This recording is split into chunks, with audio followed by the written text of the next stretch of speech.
রাহিম এই মুহূর্তে আমরা চলে আসলাম লাইভে। ইতিমধ্যে দেখতে পাচ্ছি আমাদের বড় ভাই, আমাদের এখানে ডোমার ডিমলায় তুহিন সাহেব নমিনেশন না পাওয়ার কারণে আমাদের বড় ভাই দেখতে পাচ্ছি যে ওরা আচ্ছা বাজি লাগার পরে আজকে চান্দিয়া করলো, উনি ওনার কথা রাখলো। জি ভাই, ভাই কি করবে আপনার চান্দিয়া করলে তো খুব সুন্দর আমাদের আদর্শ কর্মী, বিএনপির একজন আদর্শ কর্মী, সে বাজি লাগাইছে, বাজি লেগে কথা দিয়ে কথা রাখছে। ভাই কি খবর? আমরা খুব সুন্দর লাগতেছে। কি অবস্থা আপনার? আপনাকে আপনি চান্দিয়া কেন করলেন ভাই?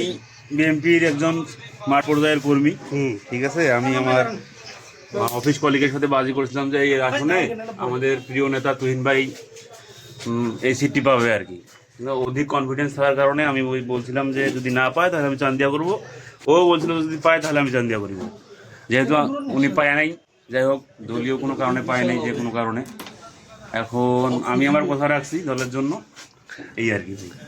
আপনাকে অসংখ্য ধন্যবাদ। ভাই তার কথা রাখছে, এখানে তার নেতা কর্মী। আমার আরেক কলিগের সঙ্গে এক প্রকার বলা যায় যে এটা একটা আর কি বাজি, সে বাজিতে হারে গেছে, সেজন্য সে তার কথা রাখছে। এটা খুব ভালো লাগলো আমাকে। যে যাই হোক, ভাই যে ভাইয়ের কথা রাখছে, এটা আলহামদুলিল্লাহ। ভাই কথা দিয়ে কথা বরখিলাপ করে নাই, এটাই। সবাইকে আসসালামু আলাইকুম আর রাহমাতুল্লাহি ওয়া বারাকাতুহু।